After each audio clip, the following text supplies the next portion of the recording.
Right, so unta malipayon ang tanan na tagaron sa simbahan makapaminaw na pud kita sa pulong sa Ginoo og akong pag-ampog panghinaot nga tagaan nato og dakong pagtaga ng pulong sa Ginoo karon dito magdugay. Please open your Bible, 1 Corinthians chapter 6 verses 9 to 11. So kini atong paghisgutan karon dili ni siya wala na kini managlagyo sa topic ni Pastor King, no?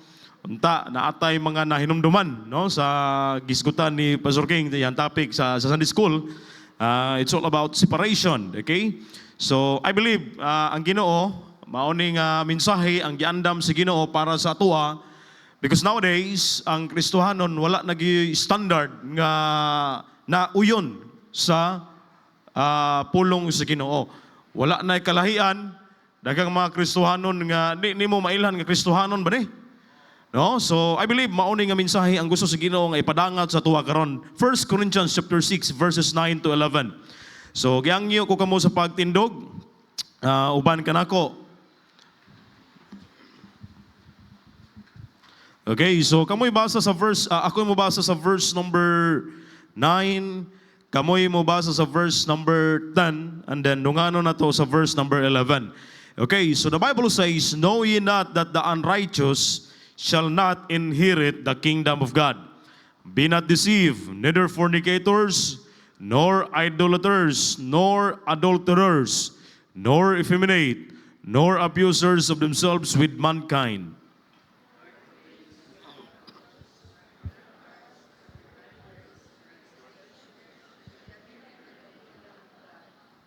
Okay, verse number 11. Okay, everybody read. "And such were some of you, but ye are washed, but ye are sanctified, but ye are justified in the name of the Lord Jesus and by the Spirit of our God." Magampo ta, amahan namong langit noon, Dios nga labing gamanan, Ginoo Lord. Salamat, Ginoo, inintag na sa kamuntagon. Salamat Lord nga imo paminggi pamata, ug salamat nga nakaabot mi karon diri sa balay tigumanan, nagkahiusa sa tumong ug tuyo aron ugad simbahon ka sa espiritu ug kamatuoran. Salamat Lord sa imong mga kaanakan nga naa diri karon. I believe nga nagandam ka og panalangin alang kanila, ilabi na Ginoo, panalangin nga gikan sa imong pulong. Ginoo na tanan, pasaylo ami Lord sa imong mga sala nga nabuhat nga wala ka malipay, limpyohi mi pinaagi sa bilil ng dugo nga giulang ni Kristo dito sa cross. Ginoo, tabangi ang matag-usa na akong pag-ampo nga ikaw Ginoo magagamit kanako karon sa pagtudlo ugad sa imong pulong, balang espiritu mag-anoint kanako, giyahay ang matag pulong nga magawa sa kumbaba nga makapa-edify sa imong katawhan.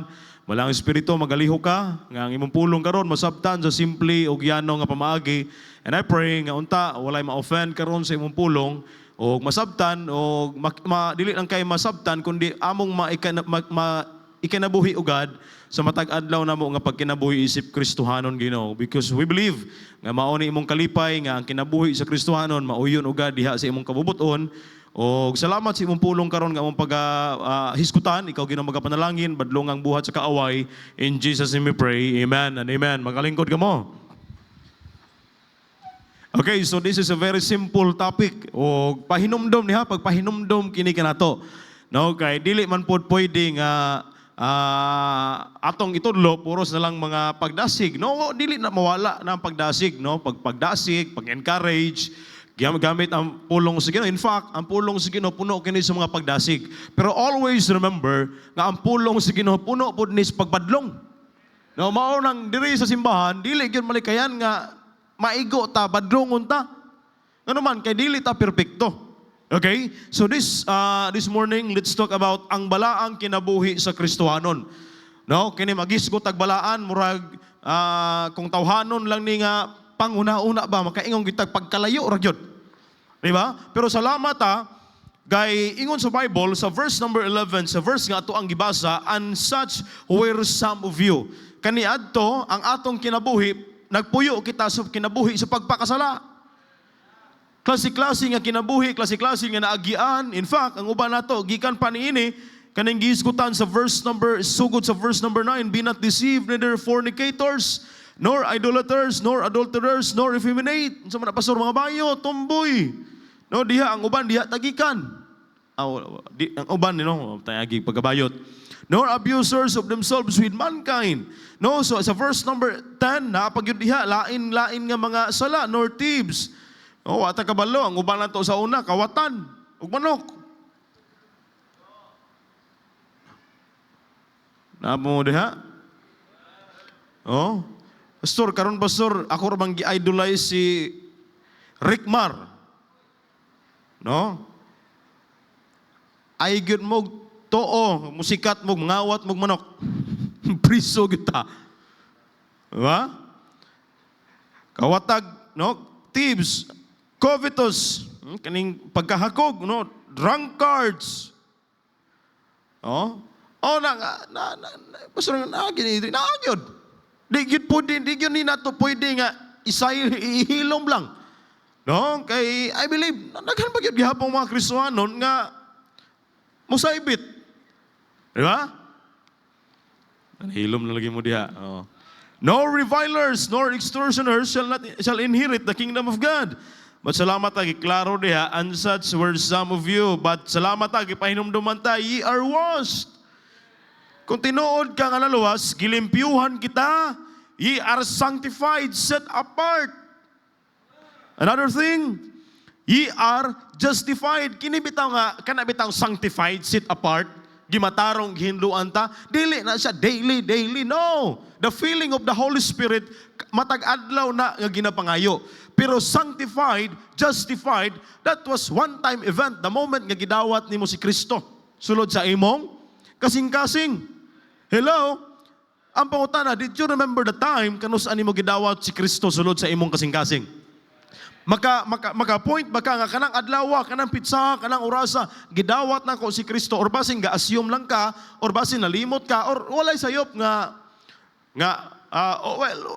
importante ana ba nga, nakainomdom ba ka, kanus ani mo gidawat si Kristo sulod sa imong kasing-kasing. Okay?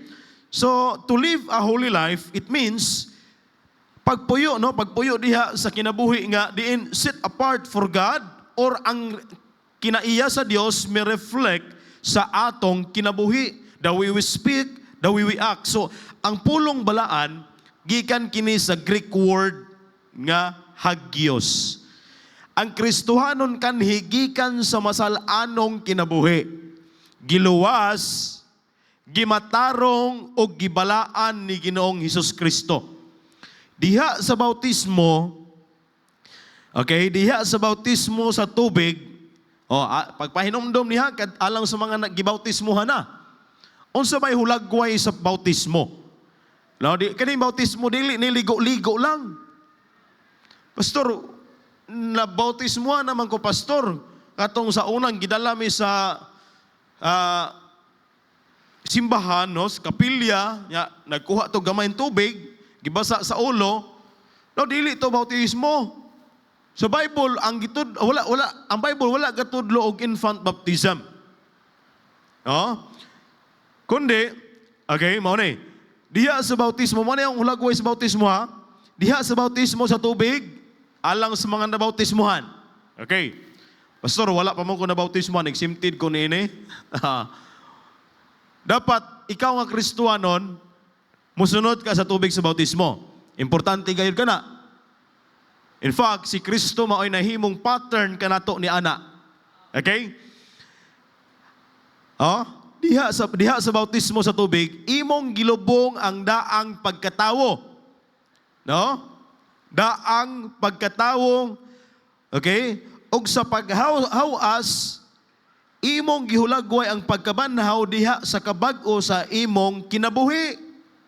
Sa ato pa, sa diha, ang hulagway diha sa bautismo, sa paglubong nimo sa tubig, gilubong nimo imong daan nga pagkatawo. Kato atong pagkapalahubog sa una, kato atong kusog kay mamalikas, apa mo diha? Kato atong pagkatikasan, pagkamaro, ang ato ng gilubong atong mga resibo sa luto. Napa ba hayalay ron? Napa hayalay? Swertres, katong kusog kita mamista, na to, gilubong, gibiyaan na to dito. Unya, mihaw-as kita sa bag-ong kinabuhi. Amen. Bag-o na. Oh, Pastor, pagpabautismo ra ba, Pastor? Kaya wala ra ba na-apel, baptismo na akong kinomo, Pastor. Nanaraba ko na sumbagan, Pastor. Kaya wala ko na ma-apel, bautismo akong kinomo ba? Wala na-apel, kaya kikunitan man. Oh? Pastor, kaya bautismoan ka sa una, Pastor ba? Kaya sa unang simbahan, sa simbahan o sa una, Pastor, ilubong. Yung pagkataan online ta, Pastor, nakakita ba ka Ginoo? Wala. Ibalik ka. Kita na ba ka Ginoo? Wala. Kita na ka Ginoo? Wala. Kasag ako nakita ng kasag. O, dili, na. Ang ulagway sa bautismo kundi, gidlubong na to ang atong daang pagkatawo o sa diha sa paghawas na to, ang pagkabanaw diha sa kabag-o sa imong kinabuhi. Amen? Usa kabalaan nga kinabuhi. Tungod niini, gimbutan gayod sa Dios nga ikaw magkinabuhi nga balaan og dili masaway. Amen?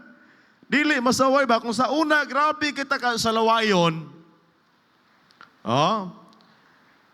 Grabe kita ka sa lawayon ba? Naagi masultin. Hindi maginatat na malikayan. In the sight of God, gibalaan ta. Pero atubangan sa mga tao, masipyat pa ta, makasala pa ta. Pero at least, by the grace of God, nakita ang kalahian. Amen? No? Nakita ang kalahian sa diha nga naluwas na ta. Okay? So matag usa nato aduna kita apan. Dili man ta perpekto atubangan sa tawo, natay mga apan, di ba? Naakay usay makita nato nga mabuta na nga dili what I mean ba? Pero atubangan sa Dios salamat ta gideklara ta nga gibalaan ta sa Ginoo. Okay? Pero nganong gikinahanglan man gyud pastor ang pagkinabuhi sa balaan. Mao bitaw na human ta naluwas pwede man unta pagkahuman natog luwas uli ng taglangit. Pero nganong naa pa man ta karon? Nganong kanunay tang gitudloan sa pulong sa Ginoo aron ang atong kinabuhi ma-inline sa kabubuton sa Ginoo, magkinabuhi tang balaan aron daghang mga tawo nga pinaagi sa atong kinabuhi madala diha sa tiilan sa Ginoo. Pero unsaon man pagdala kung ang atong kinabuhi mahimo tang salawayon? Napa mo diha? Okay, salamat no nga may ulan. Kay ang sagbot, nakita nato ang sagbot nagakalaya na. Ya. Muna ang mga mag-uuma nagproblema kay ang mga baka, kabayo, ilang mga hayop di na mga og sagbot. Kay brown na. So naka-idea sila, nagpalit sila og night vision. So ilang gisuluban ng ilang hayop og night vision, di paglantaw sagbot green na green. Bitaw kay seryoso ra kay mo Tama mo diha? Okay, padayon. Amen. Okay?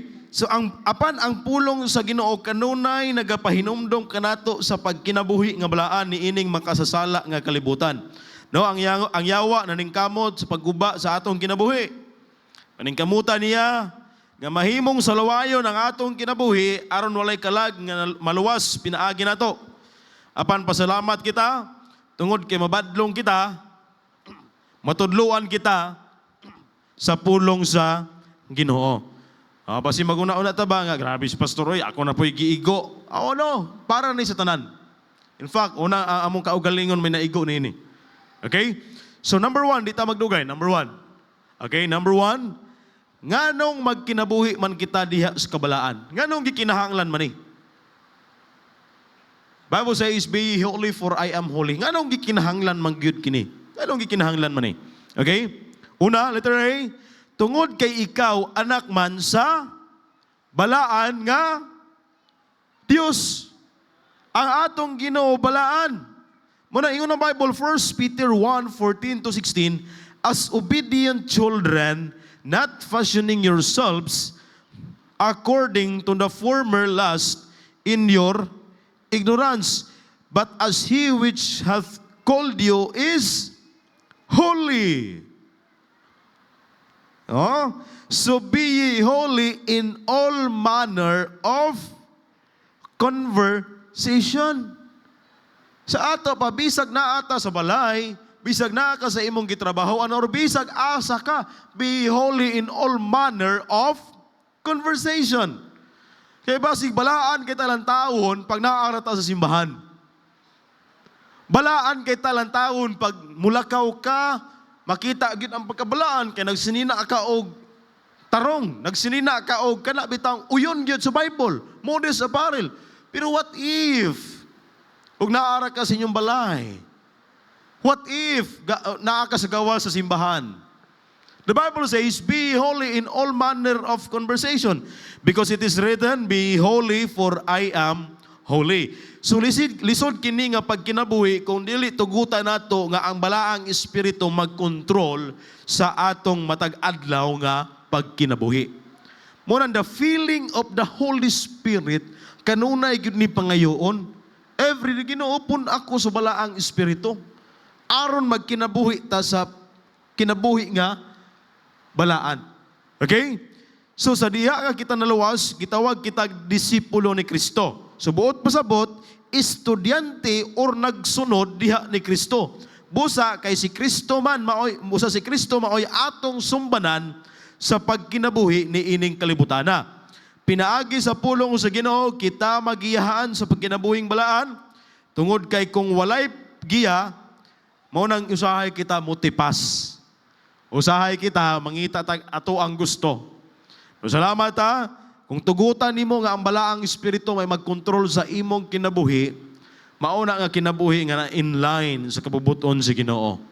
Amen? Napa mo diha? Okay. So, muna ingon ang Biblia, okay, naata sa ito, we have our sinful nature.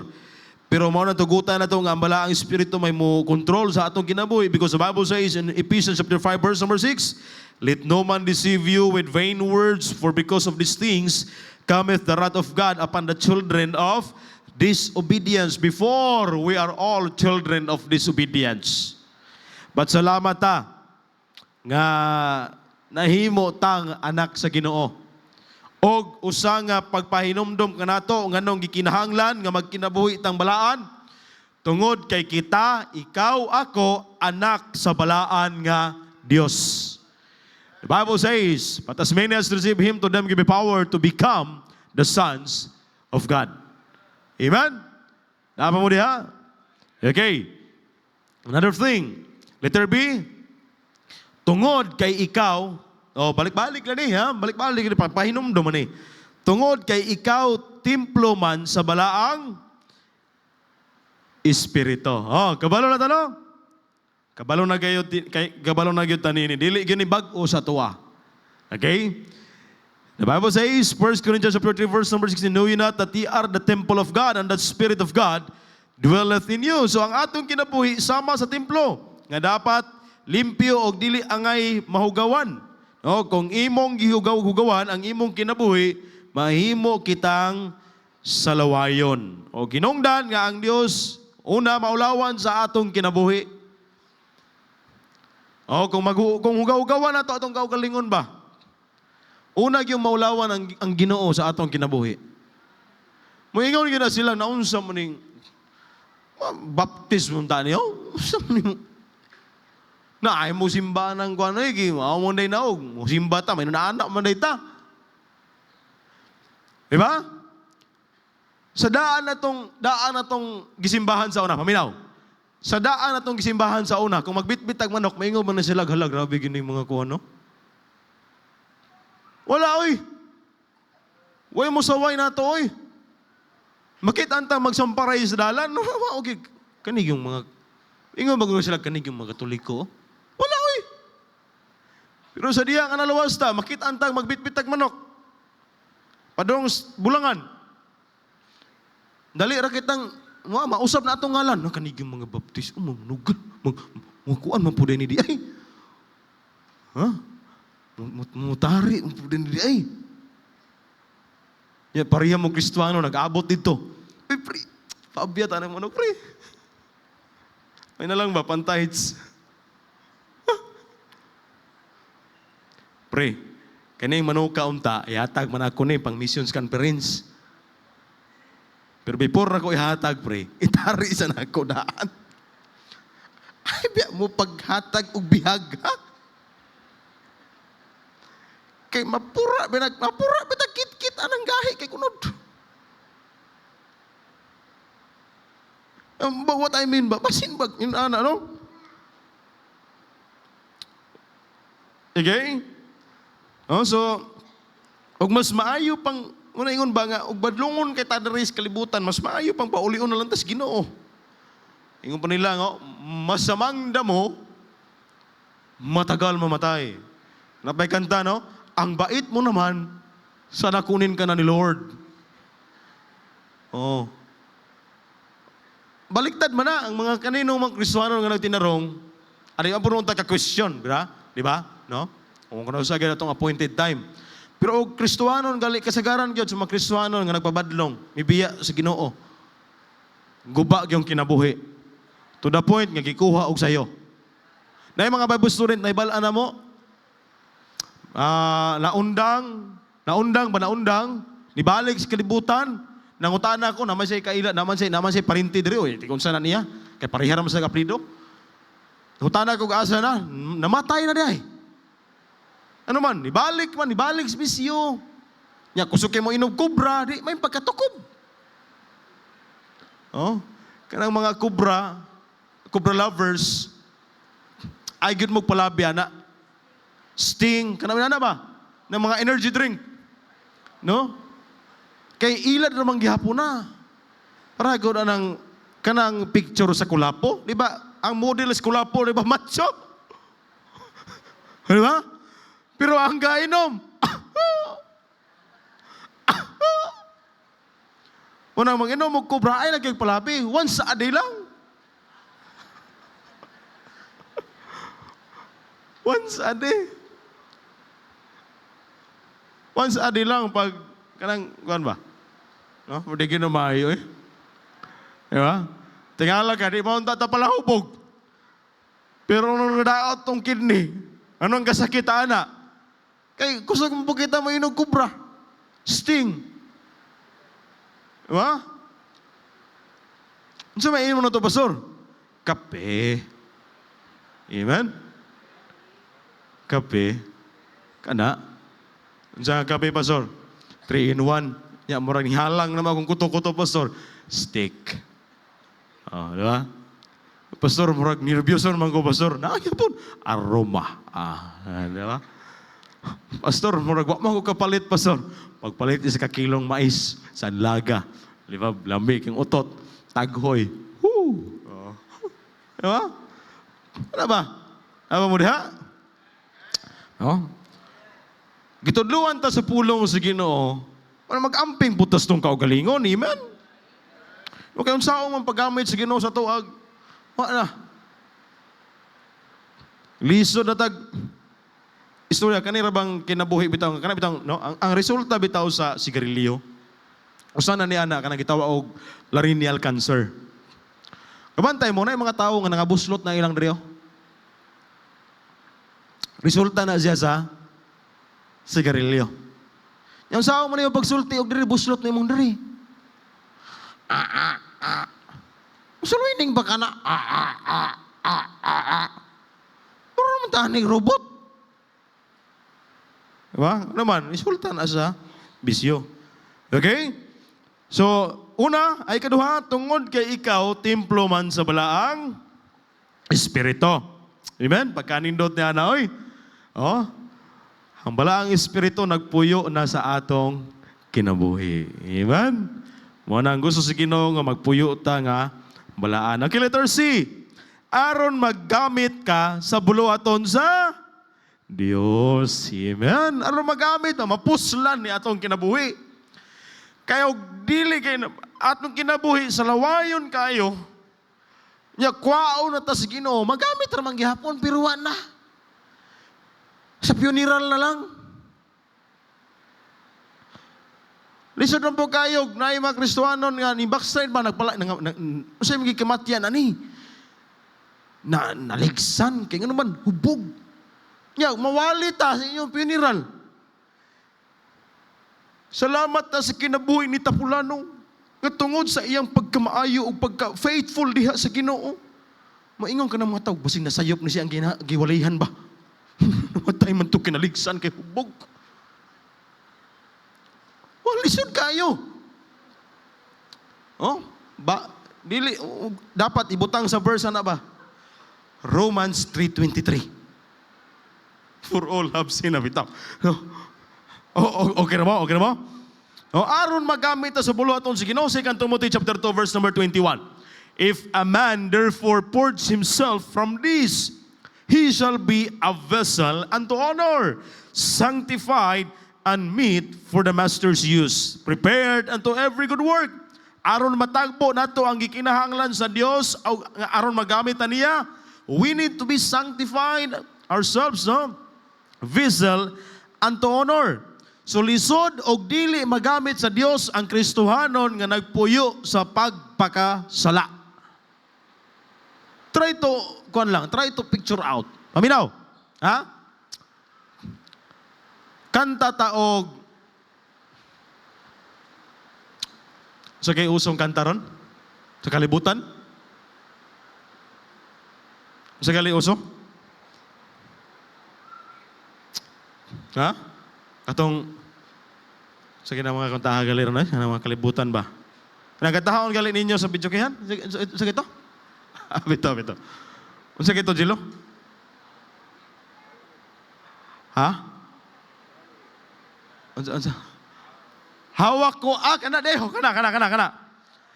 Hawak ko ang di ba? May kitalay. Di ba na? Bisa mga bata karon, may kay wala. Taas sa kamay. Kabalulay ka, Pastor. Ay, makita ang po na to sa Facebook. Nakita ka na ako sa Facebook. Nga na ako. Pero ayong ganitan kay katong lungnig ka. Hawak ko. Di ba? Di ba? Mo diha? Yeah. Pagka Sunday, inang Pastor King ba? Wakapalo si Pastor King. Brad, ikaw ay Swiss Lumber ba? Masa ba ay Swiss Lumber na to? Diya. Hawak ko. Lama mo diha? Adigin mo kagawas kay ulan ro ba? Tago. Igo ta diri daw gawas ta. Minaw kita ni. Aron magamit ta sa buluhaton si Ginoo. Lisod og dili ta magamit sa Dios. Kung ang Kristohano nagpuyo sa pagpakasala, mura maguna siya sama sa tubig ba? Tubig. Nga gibutang sa hugaw nga baso. Ang pangutana mo, inom ba ka? Limpyo nga tubig, gibutang sa hugaw nga baso, mo inom ba ka? Dili, oy. Unsaon paggamit sa Ginoo sa tuwa kung nagpuyo to sa pagpakasala? Dapat mahimutang vessel unto honor. Sanctified. Set apart. Naning-kamot sa pagpuyo nga balaan. Aron magamit ta sa Ginoo. Ang Kristo, lisod kayo, ang Kristohanon musugal ang gihapon. Balik na po tani, musugal ang gihapon. Kana bitang sugal, no? Insulto kina atubangan sa Ginoo. Hello, napa mo diha? Ngano man pastor, kung musugal man gud ta, maminaw. Mura tag walay salig sa Ginoo nga panalangin sa tuwa. Ang blessing nga gihatag sa Ginoo sa imuha, imo rang gitaya. Aman watay salig sa Ginoo. Pastor, gusto kong madato. Mo na gusto nako no ang pot money pastor, million, even million. Wow, kanindo ta na pastor. Pero makadaog ta na pastor, o sinsuta. Makita nilang Ginoo sa atong kinabuhi. Sa ulan gika man na diha. And by the way, the blessings of the Lord, it make it rich. And He added no sorrow with it. No? Bahala og way kwarta, pero the blessing of the Lord, it make it rich. Dato, tas kalipay. Dato, tas kugma. Maing panglawas. And by the way, kanang kwarta, Pagkapin naman na si Ginoo. Pagkapin na si Ginoo. Ang tinuod nga panalangin, kaning maitag panglawas. Na makapalit patag kobra once a day. Di gyapon tawa, gyapon. Kobra gyapon. Di ba? No, ang kanang sugal, insulto ka na si Ginoo. Upatad lang gyapon tagluto. So na? Samara nga, gilimitahan na to ang Ginoo nga mo panalangin sa atong kinabuhi. Amen? No, kano sa kang pista sa Lamalama? Kasi taga Lamalama diri. Kasi kano sa kang pista sa Lamalama? Kasi nagkabalo. Di naman ingo ko eh. Abri atong pakli ato yung listahan mo eh. Karoon mo siguro si Manauna, no? Ano sa May 4, 5? 5. Oh, May 5. May 5.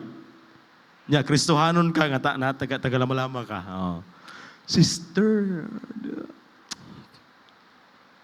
Ari na lang ka na to, kanon. Kaya makansil niya inyong makansil. Diba? Disco. Oh. Unsa man ang disco? Sa meaning sa disco? Dancing in Satan's company. Disco, buot pasabot na, public sex legalized with music. Di mo kitag disco nga way kanang kahitsit ra ba, kanang way tingog. Ang tawag ninyo na. Paglanta mo video sa disco, i-mute ninyo. Di ba? Lauay kay lantawon. Lauay kayo because public sex legalized with music. Oh? Aron magamit ta sa Ginoo, munay aron magamit ta sa buluhaton sa Ginoo. Nya unsa man paggamit sa Ginoo kung naatay labi na sa mga minyo. Oh? Sa kalibutan ra ni, pero unta Kristohanon wala ni ayni kaning mga bit. Kabit ba kabit? Ha? Dugay na nga mensahe gi-prepare ha pero ya kanang alam sa mga young people manguyab og unbeliever. Magibatian na gyud mong nawong anay mga babae diri. Adili mga babae kay madalaga ba? Klaro na to. Kay kanay mga nangaminyo, mga gwapo-gwapa man eh. Minyo god. Gibatian na mong nawong anay mga dalaga na to diri. Ing nila purya buyag pagkagwapa. Pagkaanyag. Gibutaan lang yun mo si Yawa. Pero mananghid pod. Amen? Kung nagrespeto ka sa usa ka babae, mananghid. Dili dadon dito sa kamanggahan. Dili dadon dito sa ngit-ngit. Ingo mo si pastor, kita rin ng mga Kristohanon, mas maayo, magminyo. Mulagi ka na. Pero sa saktong paagi, amen? Saktong proseso, amen? Mananghid. Amen? Lahi mga pananghid, buros na. Hello? Kaya ang kalipay sa atong pastor, kalipay sa Ginoo nga matagyang people, muari sa altar. Mupaso, magsuot og puti. Pagkaanindot, pamalandungon, nga maingon si pastor, hiyumi now, kiss, by the way, time na day, the bride. Diba? O na kalipay sa Ginoo. Ato ni padayon, sunod di kayon, let's pray, Lord, salamat sa imong pulong, sa ngalan ni Jesus. Amen and amen. So let's have a break.